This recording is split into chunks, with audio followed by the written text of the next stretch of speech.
You're listening to Rock Out With, hosted by me, Danny Faye. Thank you for coming on, firstly. That's okay. Thank you very much for having us. Well, me. Yeah. So where is everyone else? Ben, the lead guitarist, he's had a bit of a medical issue. He's got a little abscess behind his ear. Ouch. Which is really quite big. And the Peter, sometimes we live in the north, you see, so we don't get very good signal up here. So yeah, that's hence why I'm just here today for you. I live on an island, so I'm fully hear you. Yeah. Okay. So you formed in 2018. That's correct. Yeah. Correct. Yeah. You look like you've done loads since. How's it been?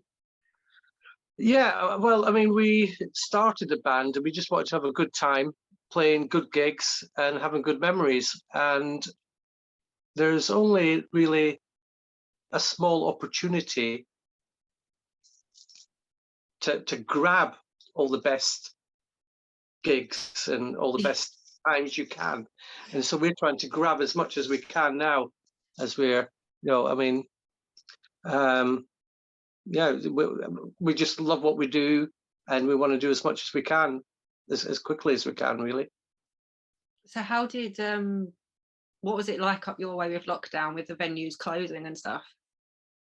We live well, I live in Fleetwood, but we're actually based in Blackpool.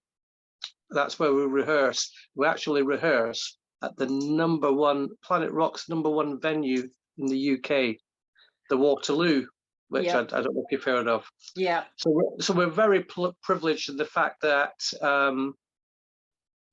that's where we rehearse, and that's like our home ground. And when the lockdown was coming, we wanted to try and help Ian and the staff there. So we were actually one of the first bands to do a live Facebook feed gig. Yeah. And we thought we'll do this and see if we can raise some money for the staff, and maybe try and pay some bills. So at the end of that night, we raised just over £2,000 for the staff. And of course, that was when the pubs were shut. Yeah. It wasn't the lockdown. The lockdown came the day after. So we were like one of the last bands to play a venue in the UK, and one of the first bands to do a live stream. And so we had there was a couple of bar staff, a couple of bikers, and then so we had like a row of like cuddly toys because the venue was closed. There's a Frankenstein, a little Evel Knievel. But while it was videoing, a friend of ours was helping us do the sound and videoing, and he told us, said there's 100 people watching, there's 200 watching. In the end, there was 15,000 people watching. That's amazing.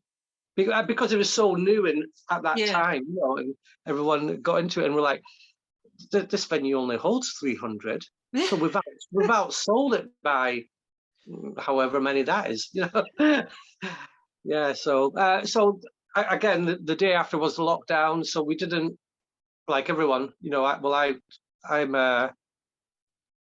I've always worked in music, and so I was going on a European tour with the band I worked for a couple of days after that gig, just before the lockdown. Just after the lockdown.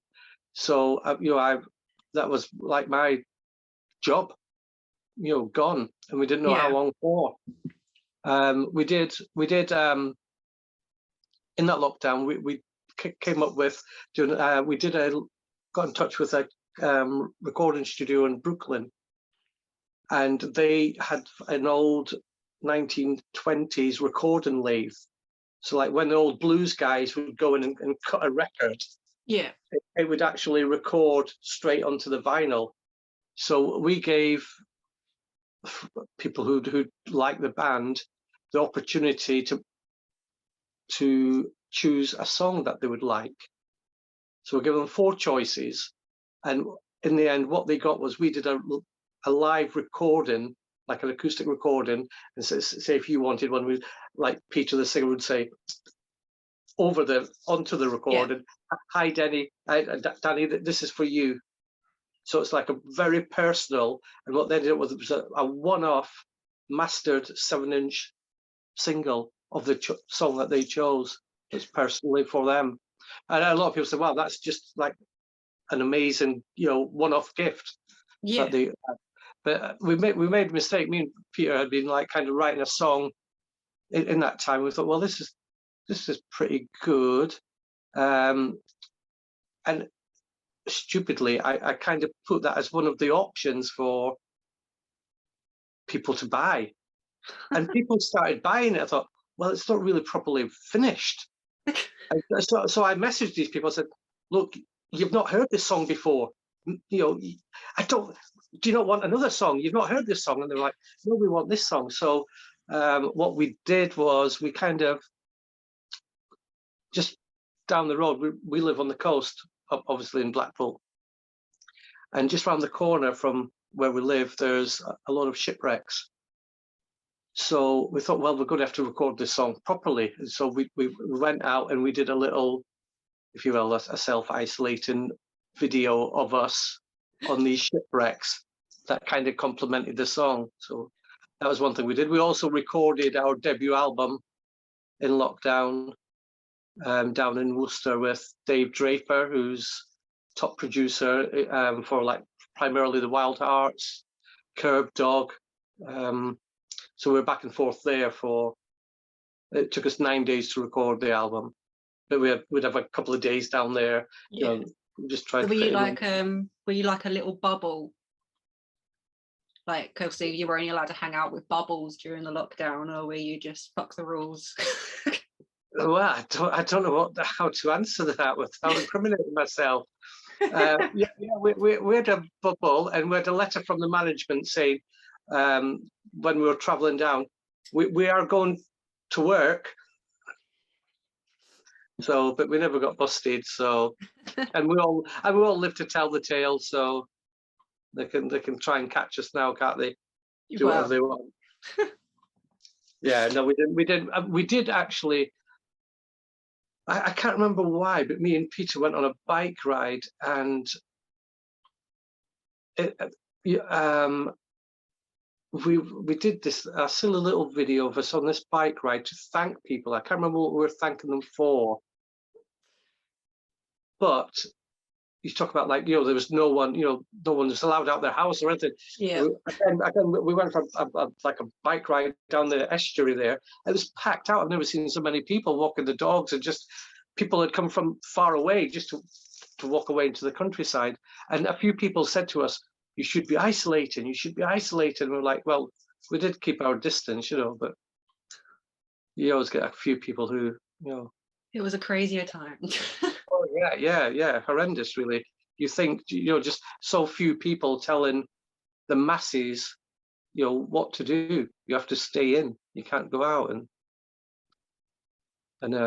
that's, I don't know. It's just I've got to watch what I say. I have no filter, you see, and I get told off people for. But yeah. Well, obviously, where we all had to stay in, like you did with your live stream, more and more bands started doing that. So I think that's where the internet kind of saved everybody. I think so, yeah, I really think so. And the bands, that gave them something to do. We did a few of these festival online gigs, which again was pretty weird to do. And then we did, after like about 14 months into, or however long it was when you were allowed to go to a gig, but you had to sit down and you couldn't clap hands, and you had to sit with your hands on your backside. You weren't allowed to sing. We did a gig at the Waterloo, and I can probably say it now, but at the time a lot of people were videoing us, and we're like, we can't put that out because this place, we could get shut down, we could get arrested. Because no one was allowed to be anywhere near each other. And from my perspective, like the band's perspective, being on stage, it was like they have a game on the pier, and like it's called whack-a-mole. Oh yeah. And you have to whack-a-mole. So from our perspective, looking out, you had people sat on these chairs, and someone would stand up and clap their hands and sing, and a COVID marshal would come over and get them to sit down. And then across the other side, someone else would stand up. And so it's like a human version of whack-a-mole. And then, of course, I jumped on a table just to wind people up a bit more. And but that's what rock and roll is, isn't it? Yeah. You can't conform, and you've just got to enjoy yourselves. And for people just to sit there, so far we're not living in like China, are we? Well, it's true. We've still got some freedom left over here. Only a little bit. Only a little. You might have the best escape route being in the Isle of Sheppey. That might be where we all have to come to and just break ties with the mainland. Oh, I wouldn't go that far. We only got one water pipe, and that burst during the heat wave, so we had no water and a heat wave. Oh my goodness. Yeah. Oh wow. Have you always lived there? No. I'm originally from Medway Towns. Right. But yeah, then I went to uni in London, lived in London. So I've been all over. Yeah. Yes. So we're talking about like the social media, because it was a blessing during lockdown, but do you still think it's a blessing for musicians, or do you think it's a bit of a curse compared to physical copies, live shows? I think, I still think you can't beat it like a live show, especially I'm not wrong in saying this. Well, I know I'm not wrong, but it might sound like I'm being a bit of a jerk, being blowing my own trumpet, if you will. We put on a great live show, and I know bands say that, but one reason we got the band going was because we couldn't see any bands we liked, and we wanted to be in a band that we would like to watch. Yeah. And the feedback we're getting are just the other week we played, and someone had reviewed and said, anyone who wants Takeaway Thieves to support them must have big balls, because how are they going to follow that? And that's very much our attitude. We have a little intro tape, and it's called the Macarena Divergent, and it's the bullfighters walking in to fight the bull. So it very much gets us in the mood to, like, okay, we're in the ring now, and yeah. We're out, and Adam's very he's been known as the Duracell bunny. He did the first half hour, when we would do half-hour gigs, he left his phone in his back pocket, and when he looked, he'd done 1,000 steps. So it's very high energy, and I think people have missed that because there's been so many bands who are too cool and sultry, just standing still with the guitars up here and being all cool and moody, whereas we have our guitars below our knees, and we're sweating it out and giving people a good time and a bit of escapism from their everyday life. That's what it's supposed to be. You've got to jump around on stage. If you don't come off dripping with wet and with sweat, you ain't doing a good job. Sweat and blood. Yeah. And actually, we have a song called Spider, and just the last gig we decided, let's get some stringy foam and fire that. Well, there was some cameras, like video cameras, like high definition 4K cameras around the stage. So we got told off because they were in the cameras. They were in the photographer's camera lenses. It was all over the floor. So on that occasion, there was blood, sweat, and stringy foam, or we say spider's ejaculate, but nice. It was stringy foam. Stringy foam, to be honest.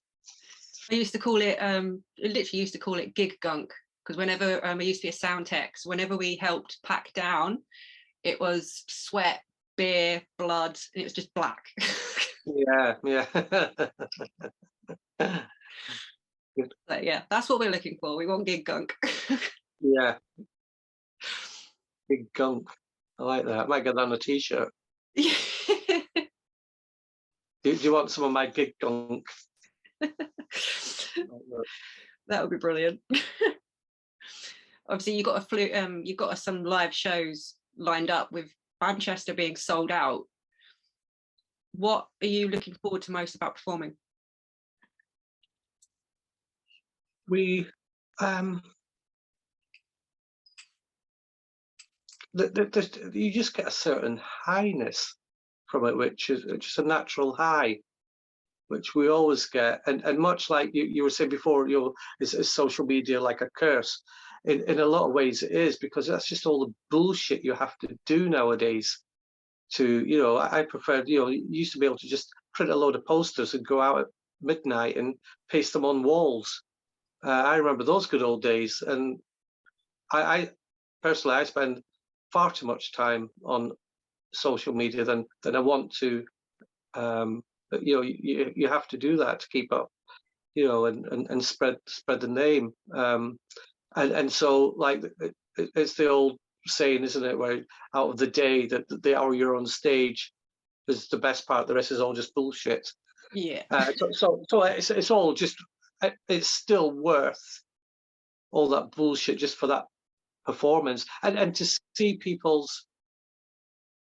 a lot of people say, wow, you guys are all enjoying yourselves.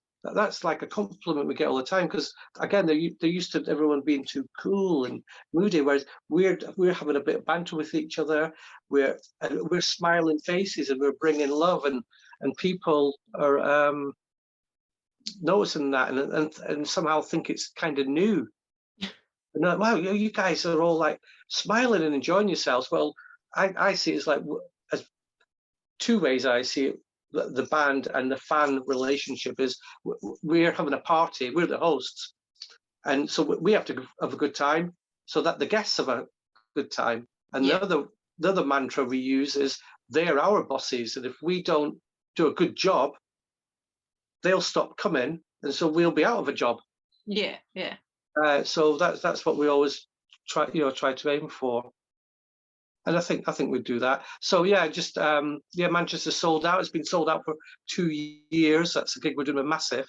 It's rolled on and rolled on, and then we've got the other one at the Waterloo. And this Saturday we're playing at, I don't know when this is going out, but this Saturday we're playing the Rock and Blues custom bike show in Derbyshire.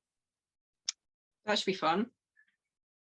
Yeah. I was there a couple of years ago. And it's a great setup. I'm at Steelhouse though that weekend as well. So because that's rolled on, it's all clashed. So I've gone to Steelhouse, and then I'm going to drive up to Derbyshire, do the gig. I've got a couple of interviews, and then I'll drive back down to my posse down in Wales, up the Vale. So. But you only live once. There somewhere. What? Yeah, you only live once, so we're not promised tomorrow. You have to do everything you want, all the time. So yeah, just a small sacrifice, all the driving, I guess. But yeah. All right, so I hate asking this question, but I really am intrigued. So it's a bit of a wanky question, I'm afraid. Sorry. Where did the name Takeaway Thieves come from? Okay, it's not. I know what you think. I know where you think it's from. Like a few people do until they get to know us.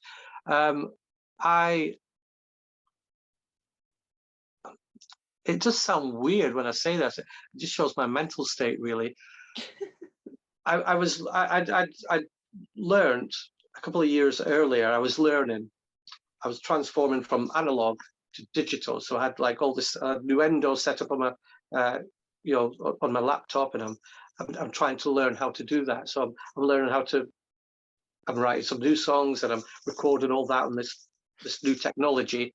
And I went through some old songs, and again, it's just what my mentality is. So I was like stealing my old songs and just altering them and redoing them with this new technology. And then I was getting other friends to maybe play on them, and I did some cartoons of us, so that there's little videos for it. And I thought, well, I need a name for the band. So I'm thinking, well, I'm taking away some of my songs and I'm putting other bits in and I'm stealing them. So that's where Takeaway Thieves came from. And then, so that was just going to be like a little project for myself. And then I got with Peter, and me and Peter and Max, the drummer, we were in a band years ago. And me and Peter got talking, and we said, why don't we go out and do some, like, just some little acoustics gigs? So there's just the two of us doing acoustic gigs, and then we've got a third person in. And he said, well, what should we call ourselves? I said, well, I got this little thing called Takeaway Thieves. And Peter said, well, let's use that. We're not going to do anything really. It's not going to go anywhere. Let's just have that as a. And so we did a couple of open mics and we did a couple of acoustic sets. But because of how we are, you can only spend, well, for us certainly, you can only sit down for so long with an acoustic guitar, and you want to throw the seat away, you want to smash the acoustic guitar, and you want to get plugged back in and rock. So it's just a quite quick, slight gradual progression into like forming the real band and going forth that way. So that's where Takeaway Thieves came from. When we first started, someone once got a pizza and cut it up and wrote Takeaway Thieves in the pizza. It's sweet, but and still some people say, "Oh, you better watch, you might steal your pizzas." Takeaway Thieves. But it's not about that. Although we probably will steal the pizzas and whatever else food you've got, but that's where it originated from. Takeaway Thieves. Right. Yeah. Cool. Yeah, I had to ask. I know that's a horrible question to be asked, but I had to. So your debut album came out last year. Do you have a favourite track on it? It's a bit like saying, who's your favourite baby, isn't it? Yep. There's many. I think every song has a different memory. And some songs I like playing live personally better than I do other songs, and other songs remind me of certain things. So no, not really. I'll tell you one song I don't like that we do, which was off the first EP, which was Slippin' Slidin'. And I never liked that, but Adam loves that, and he says the only reason I'm in the band is so that we play Slippin' Slidin'. So we have to do that, but we've kind of changed that from how we originally recorded it with our with one of our EPs, and it's grown on me. So, but the rest, I dig them all, really. I dig them all. I do apologise. It's all right. It's all right. Craving attention.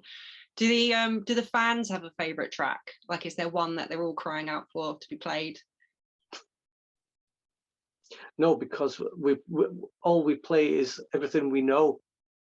So they never really don't hear anything. We've kind of not played for a while though. It was our first single, I Wish You Were Dead, and a few people have said, well, why have you not played that? That's my favourite song. But more or less, we're playing just about everything we've only got. At the moment, we're writing for a new album now, but we've got like an hour set, so that's all we know. So when they scream for more, we would never do an encore anyway, because I find them so shit. Yeah. To stand outside the stage. Our last song is always "This Is Rock and Roll," and that's when we bow and leave the stage, sweaty and covered in gig gunk. Yep. Gig gunk, I like it. So you said you were working on the next album. When were you planning on releasing that? Is that like in a couple of years or next year? No, again, we want to try and I would hope we can maybe try and get it recorded this year, and possibly out early next year. We had with the first album, again, in the hiatus of me not having a job the last 2 years and panicking with regard to money, I took the last £300 I had, more or less, and I saw there's no jobs. There was no. I couldn't even get a delivery job. That's all there was. Amazon and pizza delivery guys. And the irony is not lost on me being in the Takeaway Thieves and having to deliver any pizza. But I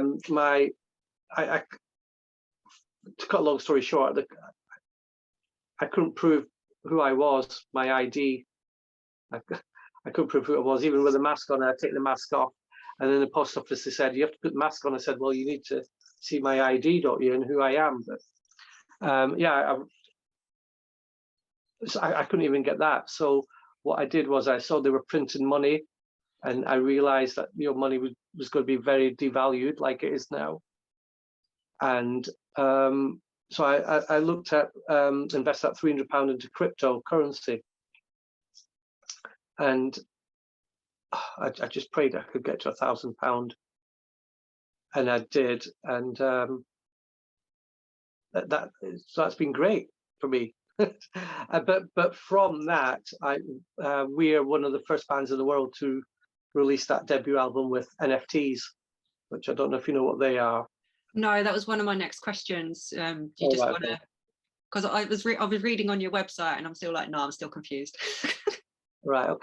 Basically, it's like giving people the opportunity to buy, instead of buying 15 different coloured vinyls to put on the walls, but you just and for the band to be in the top 40 for 1 week. Yeah. And the real record industry know that's just, oh, look at that little band. They've got all their friends buying 50 different copies of the same album to get them into, number 23 in the charts for 1 week. Ah, nice. Much like the 7-inch vinyl, we thought, let's give people the chance to own one of our songs. So this was very hard to work out because no one had done it before. Yeah. There was no template of how to do this, or what's the value of a song by a band no one knows. So we ended up selling, and so I worked with a cryptocurrency website, and they introduced the crypto you use to buy the NFT, the Takeaway Thieves NFT, was called soul. So you needed soul to rock and roll. And that was on the Phantasma chain. And so people paid, it was, we gave away basically 40% of each of our songs. So we gave away 3 10%. So someone could own 10% of one song for £150, the equivalent of £150. So we had 3 of them, so that was 30% gone. And then we had 10 1%. So someone could own 1% for £15. So it's like they're just buying a share of the song, but then they'll get all the very poor royalties from that forevermore, as long as they hold that. Yeah. So basically, that's what an NFT is. That they have that, and it's on like what's called the blockchain. So that can't be broken, or yeah, or no one can steal that, if you will, from them. And so again, that's we did that just before the album obviously came out, and because no one knew what was happening with that, I spoke to a lot of record companies, and they were like, Neil, you're so ahead of the curve. We can't compete with what potentially you can gain with what a record company could give any band. So but then I still think that is still the future, but it's just dragging its heels just now for other bands that still are not educated enough to know how to do this or what to do this. I've helped a few people and photographers and to sell their artwork as NFTs. So this, after like a month, we played a festival, and this guy came up to me and said, I'd like to buy 10% for one of your songs. I said, okay, cool. He said, can I call you tomorrow? So it was a bank holiday, August bank holiday last year. I said, okay. So when he went, when I looked, they had gone up to £240.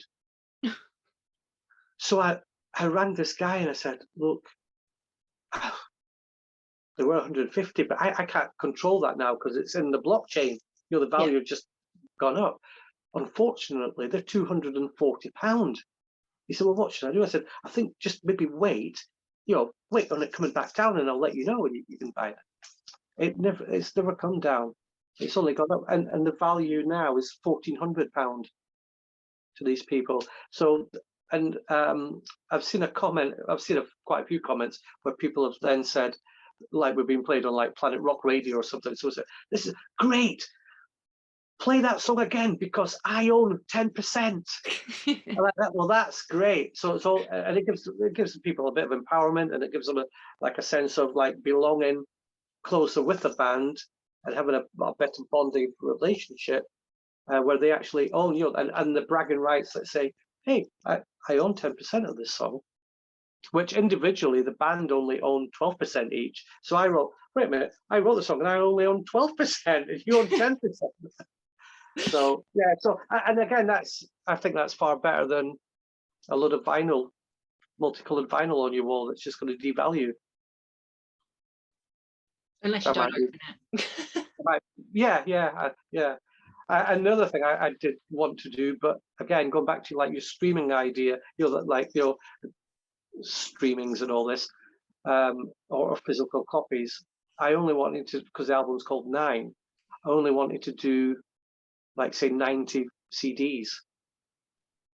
But because how I saw that was we could sell them for say £90 because there's only 90 made. Yeah. It's like that keeps the value of that product. And the rest of the band were like, well, what do we sell at gigs then? What do we sell at gigs? If we've only got 90, they'll be gone straight away. So, but I think and from doing that, limiting the amount of physical copy, I believe that more people would listen to the streaming side of it. So your streaming hits would go up. But I think that's maybe a bit more in the future, I think, than now. I think rock fans still want the physical. I mean, we are still going to get some vinyl copies, but we took a load of orders for that, and again we were only going to do 90 of them. That was just 90 of them, and they had all gone, but we weren't able to get them because that's when the vinyls, the plastics were shortage, wasn't there? And there's a backlog. Yeah, so to the point where you couldn't even order any. Yeah. So in fact, so what we did was we didn't order any. Well, we tried to order them, we couldn't order them.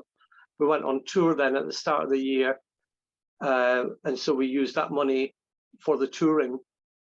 And 3 days into the tour, it came out saying, "Oh, you can reorder your vinyls now." Well, we just spent all the money now. We can't do that yet. We'll have to wait a bit longer.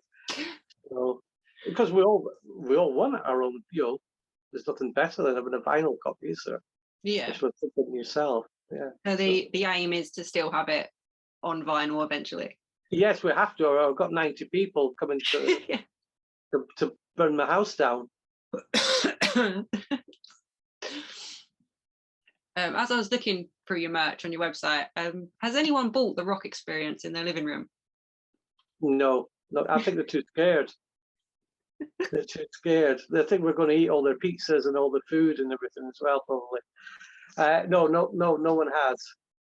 In fact, no one has, but someone about 3 weeks ago just inquired.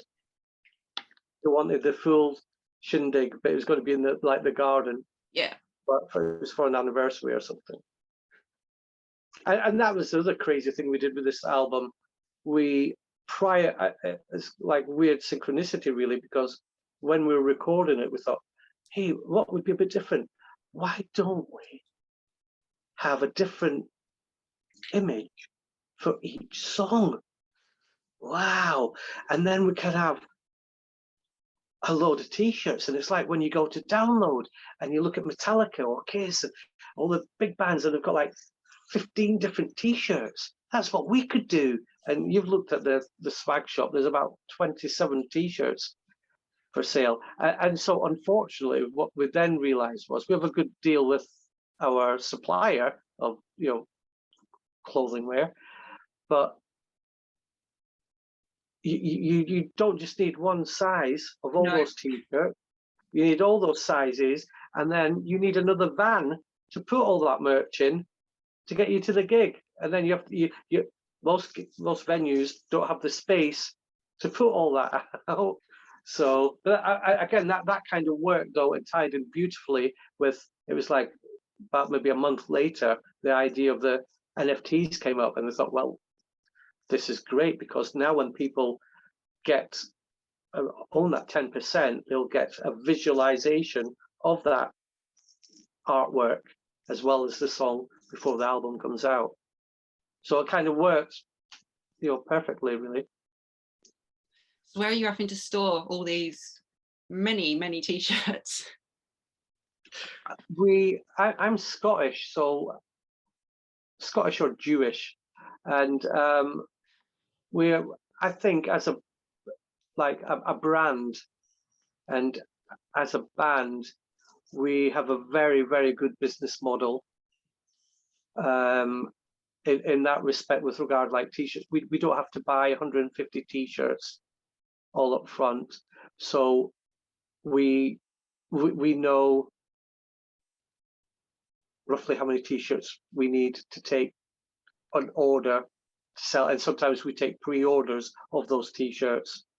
As I say, we have a good working relationship with our supplier, who has been incredible for us, to keep those costs down for us. And it's very much like, say, as well, so like all these bands who they've bought all this merch, and they've got like a room full of merch, then, haven't they? That they're never going to sell. A lot of vinyl they're never going to sell. Yeah. CDs they're never going to sell. And then you put into the cost factor. A lot of these bands are maybe, oh yeah, I'll support this big band, but those genres of music are not compatible with each other, so they're not winning any more fans over. So that's another loss of money for that. And I think a lot of bands, and looked at their accounts, they would go, this isn't tallying up correct. We're so much out of pocket, but because I work 5 days a week, I'm just paying it, out my own wage, really, then it grown as a proper business model. So no, we're really good. I mean, don't get me wrong, we've probably got a couple of suitcases full of merch, but you don't have to wash for a few days, do you? So yeah, we've got a couple of t-shirts, a couple of them full of merch, yeah. As long as you just don't have boxes blocking up your houses, that's all you need. No, we don't. We never do that. And so what does the rest of the year look like? In respect of what? In respect of what the band's doing. Like, obviously you've got gigs coming up, but are you said you're hoping to record? Is there anything else as well?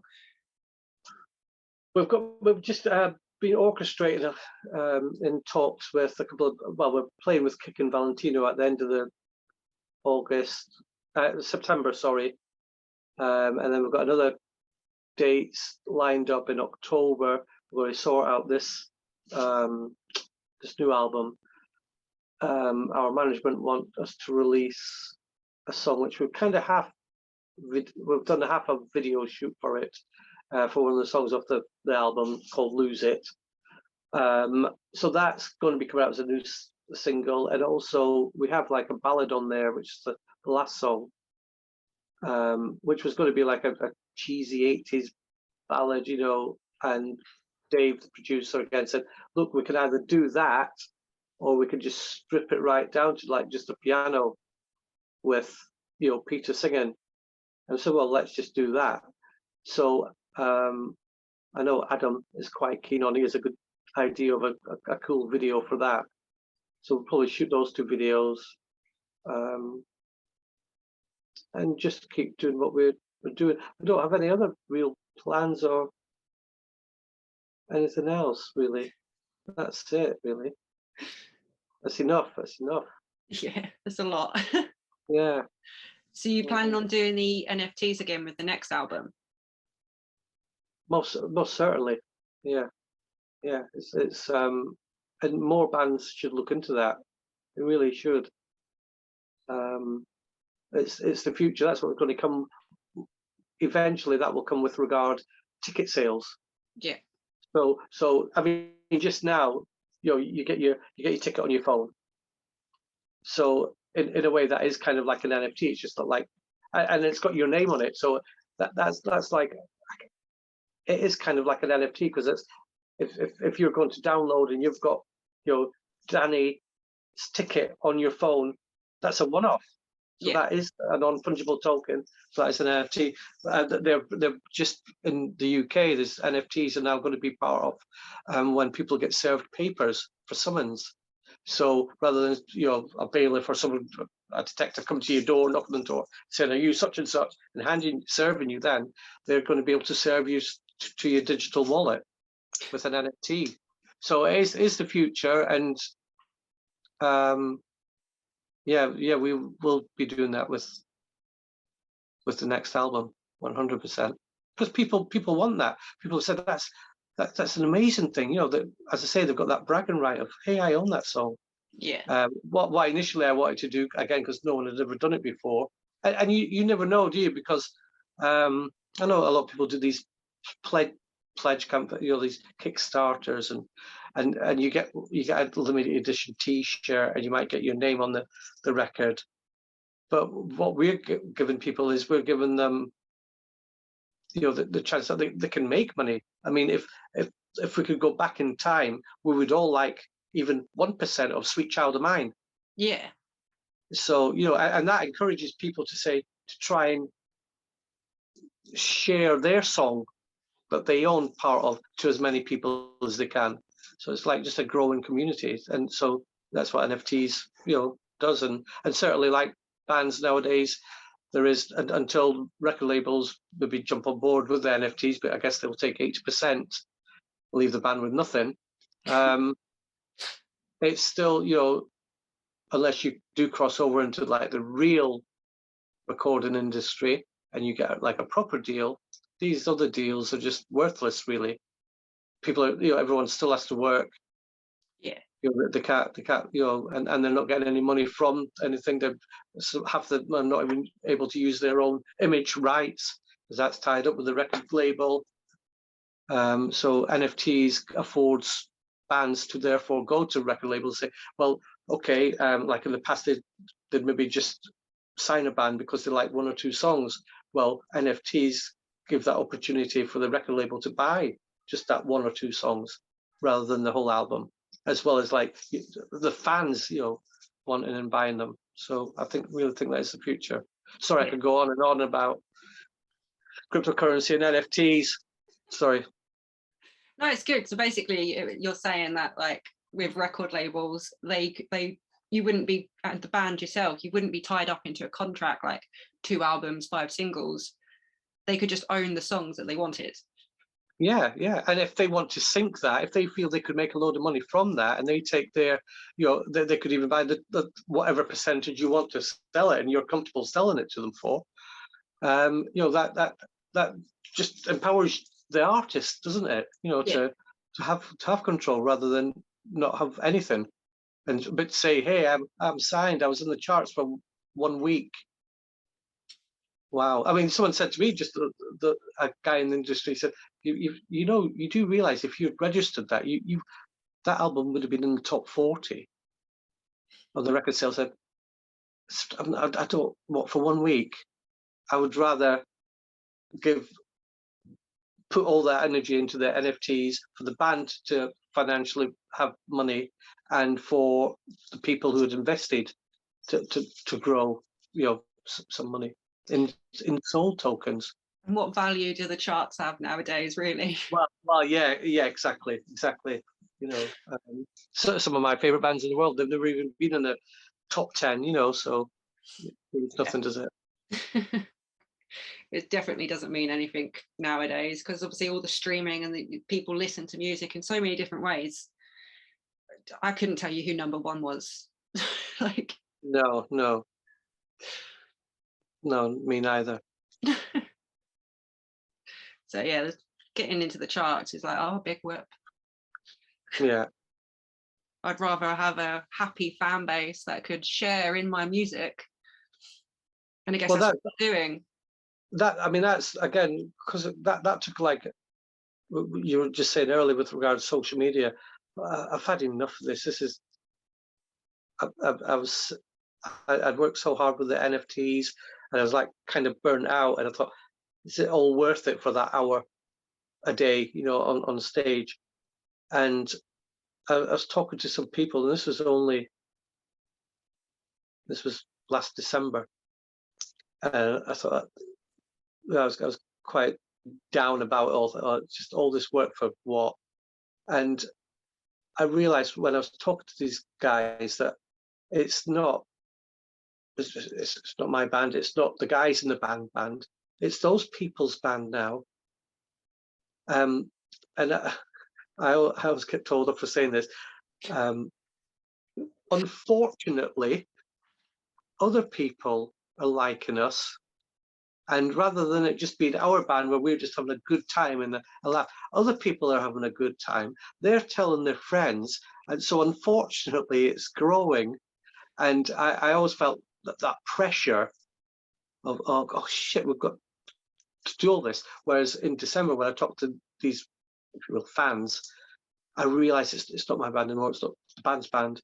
It's their band. So we're doing it all together for everyone to have a great time. So that made me feel better. I thought, right, I'll have to soldier on now. All these bloody generals who are digging us. Carry on. Well, that's just taking it back to what music is supposed to be about, rather than being about money, money, money. It's about the music. Yeah, having a good time. That's right, 100%. I mean, when we started the band, we said, look, there's no money in this. Let's just have a good time and have great memories. We get played quite a lot in America. We're looking at possibly going to America next year, maybe the latter part of next year, or even early 2024. We've got a date we played Call of the Wild Festival in May, and there was a guy there, and he came up to me after we played. He said, hey, he was French. He said, would you like to go to France? I said, come on, let's go. And he said, no, not now. And 3 days later, he bought a couple of CDs. 3 days later, he had spoke with the promoter of Bully on Rocks Festival. And so we're playing that next year. And we're also just negotiating around the same time to do some dates in France, Spain, Austria, and Italy. So again, just to have a good time and have good memories. Get sunburned while you're at it. Yeah, exactly. I've just been to Venice to see Kiss. Well, it was Verona, and then like 3 weeks earlier before that, I went to see Desmond Child in Greece. So it's like 35 degrees in those countries. So I come back. So this is nothing. This is still too cold for me here. Still too cold. Oh dear, yeah. So I've only got one more question, which I tend to ask everybody. It's, if you could rock out with anyone dead or alive, who would it be? Oh my God, that's hard, isn't it? That's hard. Yeah, I like to finish on a tough. A Prince. I wouldn't be good enough. I'd probably last about 2 chords. Get off the stage. I don't know. When I was growing up, I love Prince. Well, I love Prince, Kiss, Iron Maiden, AC/DC primarily, and he was just a genius. And when I was growing up, I thought, because I'm small as well, I thought, oh my God, I'll be in his band, and because I'm small like him, they can use me as a decoy, and I'll put that mask on and go out the front door, and the paparazzi will follow me, and he'll be safely out the back door. So yeah, so it would have been Prince for about 2 seconds. I did do a when he did that While My Guitar Gently Weeps solo. Don't know if you saw that on that the Rock and Roll Hall of Fame, didn't he? I mean, for 6 minutes song, for 3 minutes, there's no lights on him. He's not even in a camera shot or anything. He hadn't rehearsed, and so when he died, I did like my own little version of that on YouTube as like a homage to him. And Tommy Henriksen from Alice Cooper's band, he liked it and commented. So, nice. Wow, that's so cool. And I mentioned it to my friend. It was Rev from the Towers of London. And he said, why is he liking your stuff and not my stuff? I said, well, I don't know. You're not playing Prince, that's why. So, yeah, it would be Prince. It would be Prince. Who would you, if you could play with anyone, who would you play with? Nikki Sixx. Nikki Sixx. Yeah. So are you hoping they're coming over to the UK? There's talks, isn't there, of them doing that? Well, yeah, according to Def Leppard, they are definitely bringing it over it. Me and my drummer are actually hopefully going to Vegas in September to see them, but with work, I don't know if we're going to be able to. So, well, forget your work. What work's not? You maybe won't go because of work. Yeah. Well, just quit your job, and because they might not come to the UK. I mean, even if they come to Europe, I'll go to anywhere in Europe to see them. I don't care. Yeah. No, that'd be great. I would love to see. I've seen I've seen all of them on that bill, but I've not seen Joan Jett. Like your T-shirt there, Joan Jett. Yeah. I would love to see her. Same. She's smashing it on the tour as well, isn't she? Yeah, I've been watching live videos of her doing it, and it's like, yeah, it's so cool. And Classless Act, have you heard of them? They're the first band on, aren't they? Yeah. I'm like, before they were announced, because I love like finding new bands. It's like one of my huge passions. And I'd actually come across them, and then they announced that they were on the stadium tour, and I'm like, holy shit. Yeah, isn't that incredible? Yeah, some money behind them. See, that's the real record industry, isn't it? Yeah. But yeah, they're great. They're really good. It's a great tour. That I hope it all comes over. Fingers crossed. Yeah, 100%. So you play bass, do you? Pardon? You play bass? Yeah, I play bass and vocals. Like Nikki Sixx. Yep. Again, it's only because I've been with them the last couple of days. Rev from the Towers of London. I gave him his name, Rev. Okay. But we at the time he was helping. His band needed a bass player. This is before he joined the Towers, and he said, "Well, I'll just play bass for the time being." And so we were watching a load of Motley Crue. It's like, wow. So I said, "I'm going to dye my hair black." So we dyed his hair black, and he was doing all the Nikki Sixx moves, this Thunderbird bass, and I said, well, this is your name, because he used to call me Johnny Rock and Roll, Mr. Rock and Roll. So I said, well, your name is Reverend Sixx. And so then when he went to join the Towers, they said, we've all got nicknames. What's your name? He said, well, my friend calls me Reverend Sixx, or Rev. So, well, that's what we'll call you. So that's my Nikki Sixx story.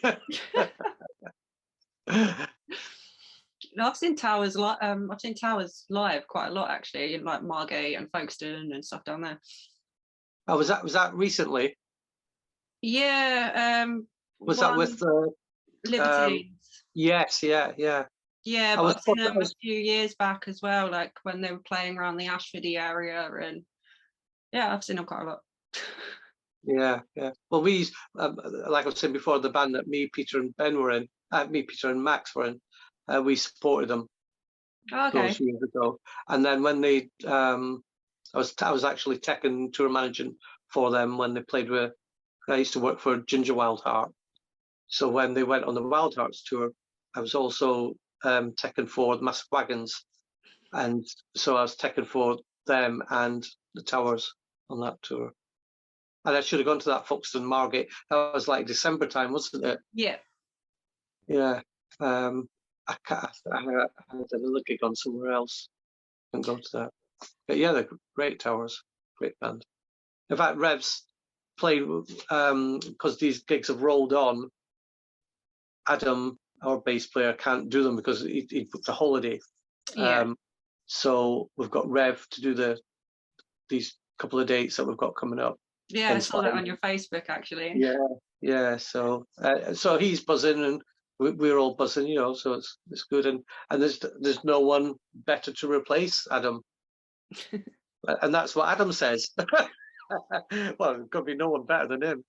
So who else can you get to replace me? So yeah, so that's great because we used to play just in like a corporate cover band over the years, me and Rev and Snell, just so we could hang out and have a good time together. And we haven't done that for a few years, and so it's nice that Rev's said, "Well, come up and do these dates with you." And it gets him out because he's not done anything for a while with the Towers either. So Yeah. so it'll be good fun. We had in fact, a couple of years ago, we did some dates with Ginger and CJ. It was an acoustic tour, and we called it. He was on the phone once to me, drunk and screaming, Rev, and you're just shouting. And you put some stuff on social media, which personal. I said, look, get Chinese takeaway or go to bed. Chinese or bed. So he said, that's what we'll call the tour. So when we went on tour with Ginger and CJ, we called ours the Chinese or bed. And I was like, yeah, you either have a Chinese or you go to bed. That's all, And one night, I don't drink. I'm such a good boy. Rev does. And one night he drank for both of us, but we'd had a Chinese, and that night we didn't make it to bed. So it became a prophecy. It was like true shit. So he came up yesterday. I said after rehearsal we'll get an Indian. He said, yeah, Indian or bed. I said, no, we better say Indian and bed, and then we get to sleep as well. So I think that's what we're going to call these dates with him, Indian and bed. That's very good. And a great way to come up with a tour name as well. And we could get some more t-shirts made, couldn't we? Yeah. That's a great idea. See, all these t-shirt ideas. Yes, I just need someone to buy them all now. Yeah. I'm sat on 15 of them now. No, we're not. We're not. Oh, right. Yeah. Anyway, thank you again for coming on. No, thank you for inviting us all. Yeah.